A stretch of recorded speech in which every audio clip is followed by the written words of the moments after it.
Hi hello everyone, welcome to our channel. Varalakshmi వ్రతం రోజున తప్పక వినవలసిన చారుమతి కథ గురించి ఈ వీడియో ద్వారా తెలుసుకుందాం.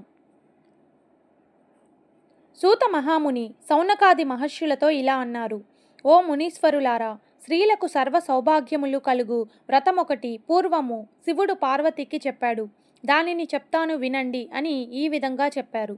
ఒకరోజు కైలాస పర్వతమున పరమేశ్వరుడు తన భస్మ సింహాసనం పైన కూర్చొని ఉండగా పార్వతీదేవి పరమేశ్వరుణ్ణి ఉద్దేశించి, ఓ నాదా, స్త్రీలు సర్వ సౌఖ్యాలను పొంది పుత్ర పౌత్రాభివృద్ధిగా తరించడానికి తగిన వ్రతాన్ని చెప్పండి అని కోరింది. అందుకా త్రినేత్రుడు, దేవి, నీవు కోరిన విధంగా స్త్రీలకు సకల శుభాలు కలిగించే వ్రతం ఒకటి ఉన్నది. అది ఏ వరలక్ష్మీ వ్రతం. దానిని శ్రావణ మాసం 2వ శుక్రవారం నాడు ఆచరించాలని తెలిపాడు. పార్వతీదేవి, నాదా, ఆ వరలక్ష్మి వ్రతాన్ని ఎలా చేయాలి, ఏ విధంగా చేయాలి, దీనికి ఎవరైనా ఇంతకు ముందు చేశారా, ఆ వివరాలన్నీ చెప్పండి అని అడగగా శివుడు పార్వతీదేవిని చూసి, ఓ కాత్యాయని, వరలక్ష్మి వ్రత విశేషాలను చెప్తాను విను అని ఈ విధంగా చెప్పాడు. పూర్వము మగధ దేశమున కుండీనమనే ఒక పట్టణం ఉండేది. అందులో చారుమతి అనే ఒక బ్రాహ్మణ స్త్రీ ఉన్నది. ఆమె సుగుణవతి. పతియే ప్రత్యక్ష దైవంగా భావించి తెల్లవారుజామునే లేచి స్నానం చేసి పతిదేవుణ్ణి పూలతో కొలిచి ఆ తర్వాత అత్తమామలకు అవసరమైన సేవలను చేసి ఇంటి పనులన్నీ ఓర్పుతో నేర్పుతో చేసుకుంటూ ఉండేది. అందరితో ప్రియంగా మితంగా మాట్లాడేది. ఇంత అనుకువగానున్న ఆ మహాపతివ్రతను చూసి ఆ శ్రీ మహాలక్ష్మికి ఆమె మీద అనుగ్రహం కలిగింది. ఒకరోజు ఆ మహా ఇల్లాలికి కలలో ప్రత్యక్షమై మహాలక్ష్మి ఇలా చెప్పింది: ఓ చారుమతి, నేను వరలక్ష్మీదేవిని. శ్రావణ మాసంలో శుక్లపక్ష పూర్ణిమకు ముందుగా వచ్చే శుక్రవారం రోజున నన్ను పూజించు. నీవు కోరిన వరాలు కానుకలను ఇస్తాను అని చెప్పి అంతర్ధానమైంది.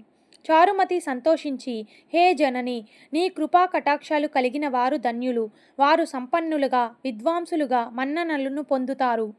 ఓ పావని, నా పూర్వజన్మ సుకృతం వలన నీ దర్శనం నాకు కలిగింది అని పరిపరి విధాల వరలక్ష్మీదేవిని స్తుతించింది. ఆ వెంటనే మెలకువ వచ్చి 4 వైపులా చూస్తే చారుమతికి వరలక్ష్మీదేవి కనపడలేదు. వెంటనే భర్తని అత్తమామల్ని లేపి చెప్పగానే వాళ్ళు కూడా చాలా సంతోషించారు. దేవి ఆనతి ప్రకారం తప్పకుండా నువ్వు ఈ వ్రతం చెయ్యి అని అన్నారు. చారుమతి తన ఇరుగు పొరుగున ఉన్న స్త్రీలకు కూడా చెప్పింది. అందరూ కలిసి శ్రావణ మాసం ఎప్పుడొస్తుందా అని ఎదురు చూడసాగారు. వారు ఎంతో ఎదురు చూసిన పౌర్ణమి ముందు శుక్రవారం రానే వచ్చింది. పట్టణంలోని స్త్రీలందరూ ఉదయాన్నే లేచి తలారా స్నానం చేసి పట్టు వస్త్రాలు ధరించి చారుమతి గృహానికి చేరుకున్నారు.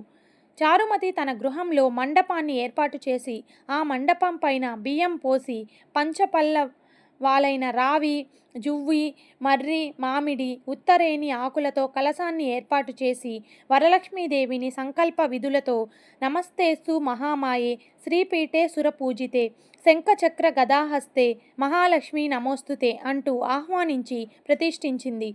స్త్రీలంతా ఎంతో భక్తి శ్రద్ధలతో అమ్మవారిని కొలిచి షోడశోపచార పూజలను చేశారు. 9 సూత్రములు కలిగిన తోరాన్ని కుడి చేతికి కట్టుకున్నారు. వరలక్ష్మీదేవికి అనేక రకాలైన పిండి వంటలను చేసి నైవేద్యాన్ని పెట్టారు. ఆ తర్వాత ప్రదక్షిణ నమస్కారాలు చేశారు. మొదటి ప్రదక్షిణ చేయగానే కాలి అందియలు గల్లు గల్లున మోగాయి. రెండో ప్రదక్షిణ చేయగానే హస్తాలకు నవరత్న ఖచిత కంకణాలు దగదగా మెరవసాగాయి. మూడో ప్రదక్షిణ చేయగానే అందరూ సర్వాభరణ భూషితులయ్యారు. వారు చేసిన వరలక్ష్మి వ్రతం ఫలితంగా చారుమతి గృహంతో పాటు ఆ పట్టణంలోని ఇతర స్త్రీల ఇల్లు కూడా ధనకనక వస్తు వాహనాలతో నిండిపోయాయి. వారంతా అక్షింతలు శిరస్సుపై వేసుకొని తీర్థ ప్రసాదాలు తీసుకొని వారి ఇండ్లకు బయలుదేరారు. మార్గ మధ్యమంలో చారుమతిని వేణోళ్ళ పొగుడుతూ ఆమెకు వరలక్ష్మీదేవి కలలో సాక్షాత్కరించి అనుగ్రహించగా తను ఒక్కతే పూజించకుండా తమ అందరికీ చెప్పి తమకి కూడా ఇంతటి సౌభాగ్యం కలగచేసినందుకు చారుమతి ఎంతటి అదృష్టవంతురాలు, అలాంటి ఆమె పరిచయం కలిగిన మనమెంత భాగ్యవంతులు అని ఎంతో మురిసిపోయారు. వారంతా ఏటా వరలక్ష్మి వ్రతం చేసి సకల సౌభాగ్యాలతో సిరి సంపదలు కలిగి సుఖ జీవితాన్ని గడిపి ముక్తిని పొందారు. కావున శ్రీ ఓ పార్వతి, ఈ ఉత్తమమైన వ్రతాన్ని చేస్తే అలా ఎదుట వారికి చెప్పి చేయిస్తే సర్వ సౌభాగ్యాలు కలిగి శుభంగా ఉంటారు.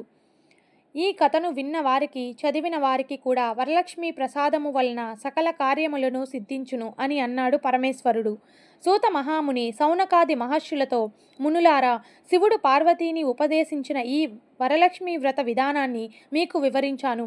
ఈ కథ విన్నా, ఈ వ్రతం చేసినప్పుడు చూసినా కూడా సకల సౌభాగ్యాలు, సిరి సంపదలు, ఆయురారోగ్యాలు, అష్టైశ్వర్యాలు సిద్ధిస్తాయి అని చెప్పారు. ఈ కథ విని అక్షింతలు శిరస్సుపై వేసుకోవాలి. ఆ తర్వాత ముత్తైదువులకు తాంబూలాలు ఇవ్వాలి. అందరికీ తీర్థప్రసాదాలు ఇచ్చి పూజ చేసిన వారు కూడా వాటిని తీసుకోవాలి. భక్తితో వేడుకుంటే వరాలందించే తల్లి వరలక్ష్మీదేవి. ఈ వీడియో కనుక మీకు నచ్చినట్లయితే లైక్ చేసి అలాగే షేర్ చేయండి. మరిన్ని ఇలాంటి ఇంట్రెస్టింగ్ వీడియోల కోసం నా ఛానల్ని సబ్స్క్రైబ్ చేసుకోండి. Thank you for watching.